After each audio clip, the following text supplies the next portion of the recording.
Halo, selamat pagi pemirsa. Di kota Medan, Riau, Palembang, dan daerah lain di Sumatera.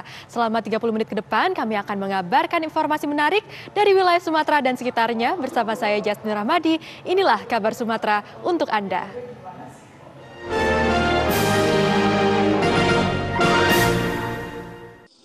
Tempus, modus. Ini harus ada deskripsi logisnya. Nah, dari peristiwa, perbuatan, dan akibatnya. Soal mana yang lebih prioritas, menurut saya scientific crime investigation atau natural crime investigation, scientific evidence, bukti yang saintifik, ataukah natural evidence. Hari-hari ini kita sama-sama tahu bahwa hukum pidana tidak bisa bersifat closed system, ya harus open system. Ya, dinamika globalisasi dan liberalisasi ya memberi dampak juga terhadap hukum pidana, termasuk perkembangan. Namun pun demikian, mana yang lebih prioritas antara bukti ilmiah, saintifik itu dengan bukti alamiah? Saya harus melihatnya harus melakukannya pada pendekatan statuta approach, ya pendekatan perundang-undangan. Apakah perundang-undangan yang digunakan itu mengatur tentang itu, statuta approach, ya, ataukah ada konseptual approach, pendekatan konseptual yang bisa dikembangkan, ya. Namun pun demikian, karena statuta approach sering orang menyebut kita ini rule of law, ya maka rule of game-nya juga harus berdasarkan hukum. Nah, ini bagian yang saya cermati bahwa di dalam mengungkap peristiwa perbuatan dan akibat, daya eskalatifnya memang seringkali muncul dalam bentuk opini atau pandangan apa yang disebut dengan praduga-duga. Pertanyaan dalam hukum pidana, boleh nggak menduga-duga? Ya, ada yang mengatakan boleh, ada yang mengatakan tidak. Ya bagi saya menduga-duga itu boleh, dan itu memang jalan awal hukum pidana. Namun praduga-duga itu harus bisa dikendalikan. Ya, nah karena itu bisa dikembalikan, menurut hemat kami praduga-duga itu ada 3 konsepnya. Nah, pertama, karena ini menyangkut social effect, ya persepsi masyarakat, persepsi publik, persepsi ataupun legal effect, persepsi hukum, maka yang pertama harus ada praduga hangus buat saya, atau Burton prejudice. Itu persangkaan hangus. Seseorang boleh kita tuduh, boleh kita sangka, tetapi harus ada bukti. Kalau tidak ada bukti, ya terutama yang berkaitan dengan akibat, maka praduga itu hangus, Burton, dia hangus. Kemudian praduga yang kedua, praduga yang bersifat eksistensi. Praduga yang didasarkan pada evidence. Siapa? Hari ini saya mengatakan seseorang melakukan tindak pidana. Buktinya apa? Ada dokumen tertulis. Yang satu mengatakan ada dokumen otentik. Mana yang lebih kuat? Ya, base evidence. Sangat tergantung pada penilaian mana bukti yang lebih kuat atau paling kuat. Karena di dalam hukum pidana berlaku apa yang disebut beyond reasonable doubt, itu yang disampaikan bahwa tidak boleh ada keraguan-raguan kalau menyangkut satu peristiwa perbuatan dan akibat. Kemudian yang terakhir ada praduga yang bersifat konklusif. Praduga ini sudah tidak bisa dibantah. Misalnya apa? Putusan hakim, ya, yang sudah berkekuatan hukum, atau putusan selevel atau senilai dengan putusan hakim, ya, yang bersifat final and binding, ya, misalnya putusan-putusan arbitrase. Nah, itu kemudian di dalam konsep pembuktiannya pastilah ada yang tadi saya kemukakan bahwa aspek pembuktian ada kaitannya dengan legally, aturannya harus jelas mengatur. Kedua, autentikasi, tidak ada keraguan tentang otentisitasnya. Yang ketiga adalah relevansi. Kenapa pembuktian relevan penting? Ya, karena yang dicegah adalah misleading. Nanti kemudian yang kaitan dengan relevansi adalah akurasi, ya. Jadi legally, autentikasi, kemudian akurasi. Nah, setelah 4 ini baru masuk kepada reliability, bisa dipercaya enggak. Nah, yang tingkat terakhir adalah admissibility. Ini wilayahnya yang mulia, bisa diyakinkan, bisa membentuk keyakinan. Ini prinsip di dalam pembuktian itu sendiri, sehingga kata duga, prasangka itu suspicious bentuknya, kecurigaan. Tapi suspicious itu harus reasonable. Maka konsep reasonable suspicious itu harus didasarkan pada tadi. Pembuktiannya harus legally, harus autentikasi, relevansi, kemudian reliability dan admissibility. Ini ada pada wilayah keyakinan yang di dalam bahasa hukum pidananya disebut beyond reasonable doubt. Kita tidak boleh ada keraguan di dalam pembuktian itu. Terkait juga termasuk bewis medellennya, ya, alat yang dibuktikan, bewis swearingnya, bagaimana alat bukti itu diuraikan, ya, difungsikan. Kemudian bewis lastnya, bagaimana dibagi pembebanan pembuktian, apakah pembebanan pembuktian itu secara normal ataukah bewis, ya, atau shifting burden proof, ya, pembuktian secara terbalik, ya. Kemudian ada bewis minimum, berapa sih standarisasi alat bukti yang dianggap cukup itu. Kemudian juga seharusnya ini memang kaitan juga dengan soal pembuktian itu. Saya ingin mengatakan begini, Francis Bicom, Pak, mengatakan apa sih sebenarnya perlunya pengadilan dan perlunya pembuktian di dalam pengadilan. Beliau mengatakan pembuktian itu adalah searching for the truth, katanya, mencari kebenaran. Jadi sistem peradilan itu menurut beliau harus trial with truth, harus dengan kebenaran. Tidak boleh trial without truth, tidak boleh peradilan tanpa kebenaran. Nah, maka ukuran kebenaran tadi di dalam jenis alat pembuktian, ya, tadi sudah saya sebutkan. Ini yang saya rasa bisa saya sampaikan. Sementara kalau kaitan dengan minimum pembuktian, saya rasa ketentuan hukum acara kita memang menganut ada dua, ada hukum acara yang bersifat formil, dia kodifikasinya menjadi undang-undang payung yang disebut hukum acara pidana, ada yang disebut undang-undang yang bersifat lex specialis, bahkan ada yang lex specialis sistematis. Kalau antara hukum spesialis yang satu dengan undang-undang satu menyangkut acara, itu terjadi kekhususan tertentu. Baik, ahli, kami lanjutkan atas pembicaraan dari ahli. Apa yang dimaksud cause and effect? Apa perlunya bagi kasus pembunuhan dan pembunuhan berencana? Ya, jadi izin yang mulia, tadi Pak Penasihat Hukum sudah saya jelaskan, jadi fungsi cause and effect itu memastikan dari sekian faktor, dari sekian peristiwa mana faktor yang paling menentukan. Nah, karena itu antara perbuatan, alat, dan akibat itu, ya, sebagai arah hukum pidana itu yang paling menentukan nanti, ya, peristiwa mana, perbuatan mana, ya. Karena saya tambahkan sedikit, di samping willing body, gerakan tubuh, ada final Handlungsrecht namanya. Ada perbuatan yang memang ditujukan untuk tercapainya satu akibat. Misalnya dia memastikan tempatnya, dia kemudian menyediakan sarana atau instrumennya, dan dialah mengendalikan alat, termasuk penggunaan alat atau sarananya. Itu kira-kira fungsi cause and effect. Nah, maka di ujungnya ada kata effect itu tadi, atau efek atau dampak. Ahli, karena menyangkut ini kita lebih menusuk kepada apa yang didakwakan. Di dalam perkara ini dakwaannya adalah pasal 340 yang berencana, pasal 38 pembunuhan biasa, dan dihubungkan dengan turut serta. Saya ingin supaya ahli bisa menjelaskan supaya ada tergambar unsur-unsur dari pasal 340 dan 338 maupun 55. Kemudian baru kita lanjutkan sehubungan dengan fakta-fakta yang akan kita tanya nanti. Iya, kalau mau spesifik soal metadata, ya, kalau disandingkan dengan jenis delik penyertaan atau dalaming itu, maka metadata itu sebenarnya pelaku yang bukan pelaku utama, dia bukan player maksud saya. Karena player adalah pelaku yang melakukan sendiri. Jadi player itu adalah pelaku yang diikut sertakan. Nah, keikut sertaannya ini ya sangat ditentukan tadi.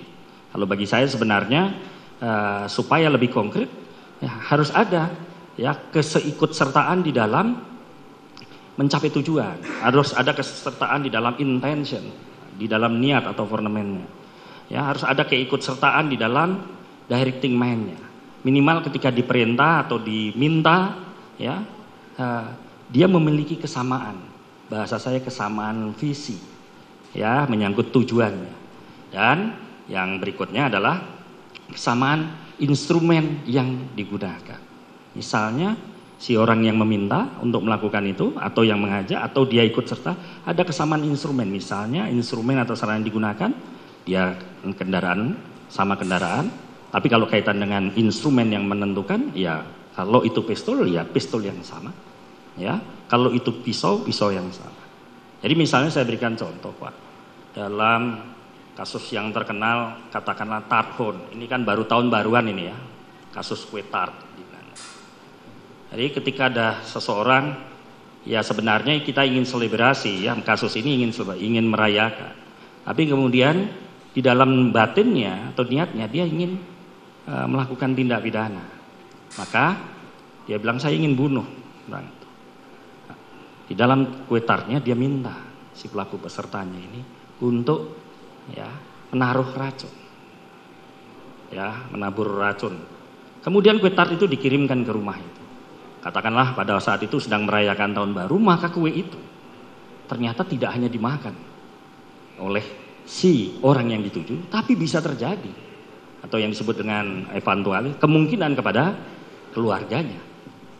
Akibat daripada makan racun itu ya tentu ada conclusion, ya kan, ada efek yang bisa muncul dengan tart hunt itu, pengiriman kue tart yang harusnya bisa dibayangkan. Nah orang yang melakukan ini sudah harus ikut membayangkan bahwa akibat yang dikehendaki itu ya itu, ya sama-sama satu keluarga itu memakan kue tart yang mengandung racun. Kira-kira itu Pak penggambaran. Kabar Sumatera akan kembali dengan sejumlah kabar menarik lainnya usai jeda.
Apabila terdapat di dalam suatu seseorang sudah jelas-jelas menolak untuk melakukan satu tindak pidana, bagaimana jika dihubungkan hal tersebut dengan konsep mens rea dalam hukum pidana? Ya, tadi saya kira juga sudah dijelaskan oleh rekan saya ini bahwa kalau seperti itu, kalau dikaitkan dengan mens rea itu soal keadaan batin, sikap batin dari seseorang. Ya. Sikap batin dari seseorang itu bisa dibuktikan bagaimana kalau kita ingin melihatnya, yaitu dalam tindakan-tindakan.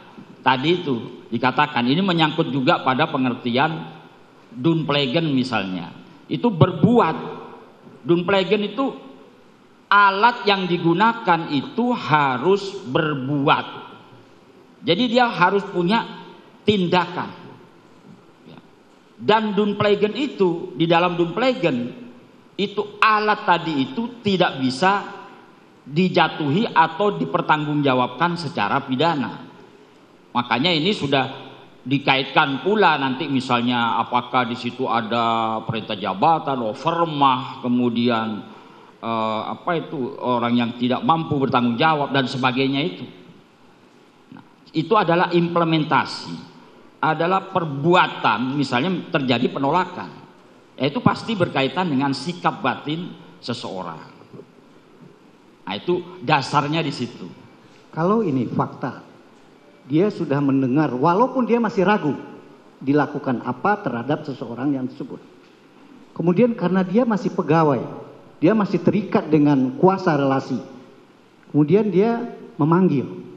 Dalam hal ini bisa nggak kita dalam perkara ini, terlepas dari secara psikologis, bisa nggak kita gunakan pasal 48 KUHP? Seorang terpaksa, tapi terpaksanya bukan karena dia ditodong melakukan sesuatu, tapi terpaksa karena psikologis dia menjalankan minta memanggil seseorang. Walaupun dia masih ragu melakukan apa, karena belum ada yang dia jelaskan atau apa di mana, belum sampai sejauh itu. Ya, jadi tadi sudah saya jelaskan kembali lagi di awal. Kalau menyuntukkan pasal 55 itu ditentukan dulu, kapasitasnya dulu. Oh, ini sebagai Dunbregen, ini sebagai medepleger. Konsepnya medepleger itu apa? Nah, itu dibaca. Pertama kali acuannya adalah normativitas. Misalnya di pasal itu sendiri. Kalau itu tidak cukup menjelaskan, dicari di penjelasan. Di memori van toelichting dalam hal ini. Kalau itu tidak lagi menjelaskan, kita cari di beberapa pendapat ahli. Nah, di situ dicari karena banyak perbedaan itu. Nah, untuk menerapkannya itu tidak bisa disamaratakan. Makanya kalau ada penyuntukan pasal 55, kemudian uraian deliknya itu bersama-sama, itu sebenarnya salah. Kalau bersama-sama itu kan umum. Konsep dari medepleger, dunpleger semua itu harus dikaitkan langsung dengan kasus per kasus, case by the case. Karena pasal boleh sama didakwakan, tetapi fenomena kasus pasti beda-beda. Karena itu harus hati-hati dan cermat. Oh, ini medepleger, sudah kita pastikan medepleger. Ya sudah, konsep medepleger harus kita gunakan. Terus peristiwanya bagaimana? Yang sesungguhnya, case by case. Tidak bisa sama, disamakan misalnya dengan yang saya amati misalnya dengan kasus sianida, ini pembunuhan, nggak bisa. Karena setiap kasus tidak sama fenomenanya. Itu yang harus dicermati. Baik. Dasar untuk memutus suatu perkara pidana, seorang hakim, majelis hakim mendasarkan pada minimal adanya 2 alat bukti yang sah dan adanya keyakinan hakim. Menurut ahli, apa yang dimaksud dengan keyakinan hakim? Ya, baik. Jadi hukum pembuktian kita itu memang menganut negatif wettelig bewijs teori. Jadi teori negatif perundang-undangan yang kemudian teori ini dinormatifkan di dalam pasal 183 KUHP. Di situ jelas normativitasnya. Hakim tidak boleh memidana. Nah, ini berarti negatif. Hakim tidak boleh memidana kecuali setidak-tidaknya berdasarkan 2 alat bukti yang sah dan hakim yakin bahwa terdakwalah yang bersalah dan melakukan tindak pidana itu. Jelas di sini, jika ada 2 alat bukti yang sah ditemukan di dalam proses persidangan ini, tetapi hakim tidak yakin terhadap kesalahan terdakwa dan macam-macam itu, maka hakim bisa saja tidak memidana meskipun ada 2 alat bukti yang sah yang ditemukan. Jadi harus dua-duanya memang. Itulah teori negatif perundang-undangan. Keyakinan hakim sangat dominan di sini. Karena hanya boleh didasarkan setidak-tidaknya 2 alat bukti yang sah itu. Boleh berdasar keterangan saksi, keterangan ahli, surat petunjuk dan keterangan terdakwa. Dipilih saja sehingga hakim menjadi yakin. Kemudian pertanyaannya tadi oleh penasihat hukum, lalu apa yang disebut keyakinan hakim itu? Nah, ini mohon maaf Bapak Hakim yang mulia, saya pernah punya mantan mahasiswa yang jadi hakim sudah kurang lebih 20 tahun. Tiba-tiba suatu hari saya berjumpa dengan beliau itu. Dalam keadaan santai saya sempat menyinggung. Mbak, karena ini hakimnya ini wanita, saya panggil Mbak. Mbak, sampean sudah lama jadi hakim. Iya Pak. Kalau memutus itu kan harus didasarkan pada keyakinan. Apa Mbak keyakinan hakim itu? Ya Pak Salahuddin, pokoknya hati ini mantap. Ya saya putus katanya. Nah, jawabannya adalah hatinya mantap. Lalu saya menggelitik itu. Di dalam profesi saya sebagai guru, sebagai dosen, saya mencari literatur-literatur. Apa sih keyakinan hakim itu? Seperti tadi itu, kriteria alat bukti yang sah itu apa? Ya. Bagi saya kriteria alat bukti yang sah yaitu tadi, juga disinggung. Mulai dari validitas, relevansi, signifikansi, dan reliable. Lalu keyakinan hakim, saya mencari literatur, baik bahasa Jerman, Inggris, Perancis, Indonesia, Belanda, tidak ada yang menjelaskan keyakinan itu apa. Lalu saya ingat, oh iya keyakinan, yakin itu berasal dari bahasa Arab. Saya mencari literatur dalam hukum pidana Islam.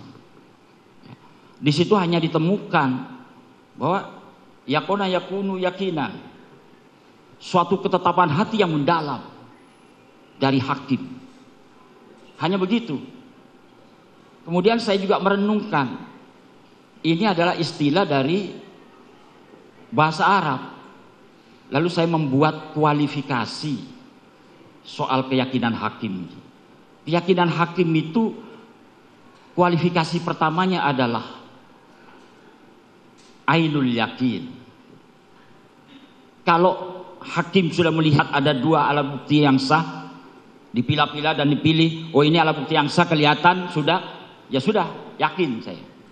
Maka itu didasarkan disebut dengan ainul yakin.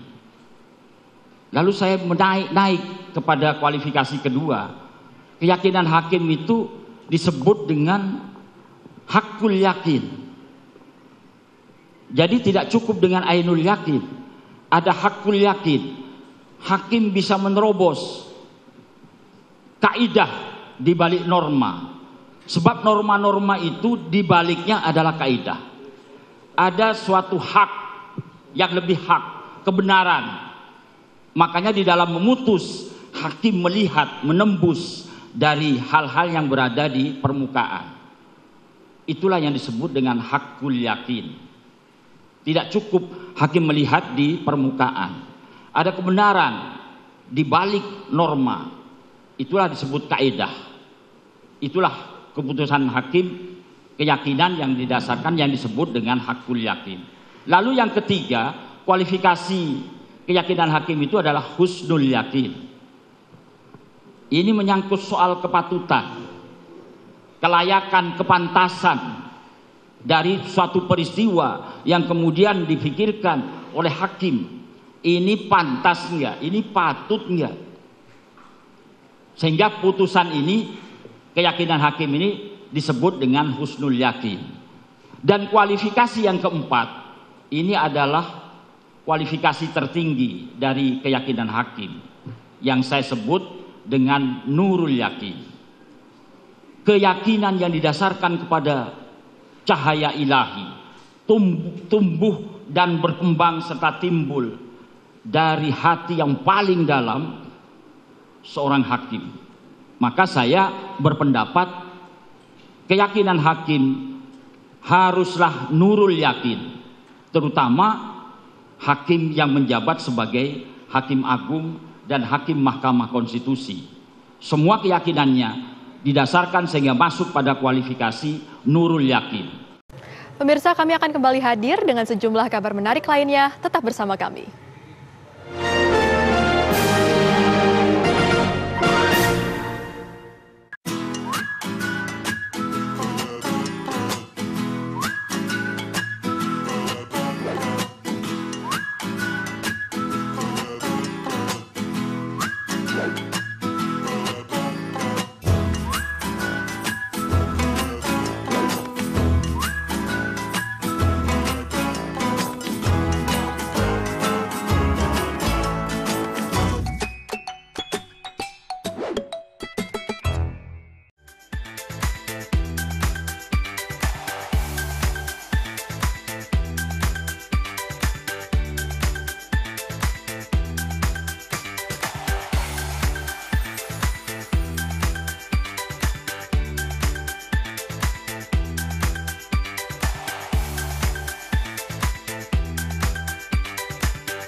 ini yang rasanya pahit atau manis nih?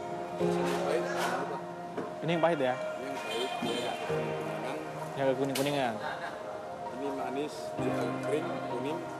Oke, berarti ini ada dua varian yang pahit dan manis. Oke, ya halo pemirsa, hari ini saya sedang berburu kuliner khas Medan, apalagi kalau bukan buah durian. Nah, di Medan ini ada banyak sekali varian rasa durian, ada yang jenis pahit, manis, dan berbagai macam. Nah, saat ini saya sedang berada di salah satu kedai durian yang memang cukup terkenal di kota Medan, yaitu durian Ucok. Nah, di depan saya ini pemirsa, sudah ada dua jenis durian yang katanya sih ini rasanya manis dengan tekstur yang sedikit kering. Dan ini adalah durian dengan rasa pahit yang memang ini lebih digandrungi di kota Medan dengan warnanya sedikit kekuning-kuningan. Nah, seperti apa kira-kira rasanya? Langsung aja saya mau cobain. Namun sebelum Anda menyantap durian Medan, jangan salah pilih untuk menemukan durian yang lezat. Kalau memilih durian yang bagus, biasanya harum, wangi dia, harum dan segar buahnya. Kayaknya seperti yang baru nyampe, dia harum, itu buka aja, itu pasti bagus. Kalau di Medan, varian rasanya ada 3 macam. Manis, legit, dan pahit. Nah, tapi biasanya orang-orang yang dari Jawa biasa suka manis, legit. Kalau yang Medan biasanya suka yang pahit. Tergantung selera orang aja, yang mana selera orang. Wow, nah ini dia pemirsa, durian yang punya cita rasa pahit. Nah, saya akan coba nih, kira-kira gimana sih rasanya.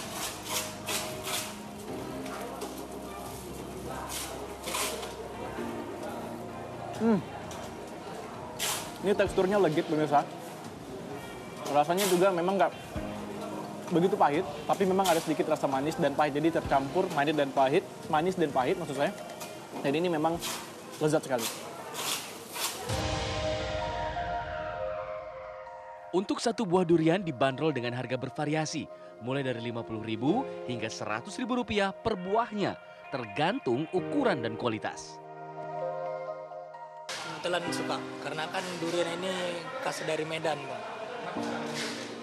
Karena rasanya manis dan enak. Sekitar 5 kali. Ya. Sering, Bang. Kebetulan ini saya bawa teman dari Batam, dia baru nyampe di Medan. Karena terkenal akan kelezatannya, dalam sehari kedai durian Ucok menghabiskan hingga 1.500 buah durian.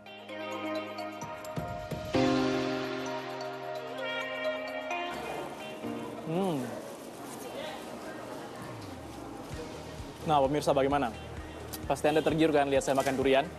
Nah, ini saya cobain durian yang jenis rasa manis. Nah, nih dengan teksturnya yang sedikit berwarna kuning, ya. Nah, pemirsa yang begitu, saya mau pantun dulu nih untuk pemirsa di rumah. Sungguh cantik si anak perempuan, makin cantik pakai perhiasan. Kalau Anda berkunjung ke Medan, jangan lupa cobain durian. Nah, ini dia. Dari Medan, Sumatera Utara, Nopri Avandi, Feryadin Utama, Tilion mengabarkan. Demikian kabar Sumatera hari ini pemirsa, saya Jasmine Rahmadi mewakili kru yang bertugas, pamit undur diri, terima kasih dan sampai jumpa.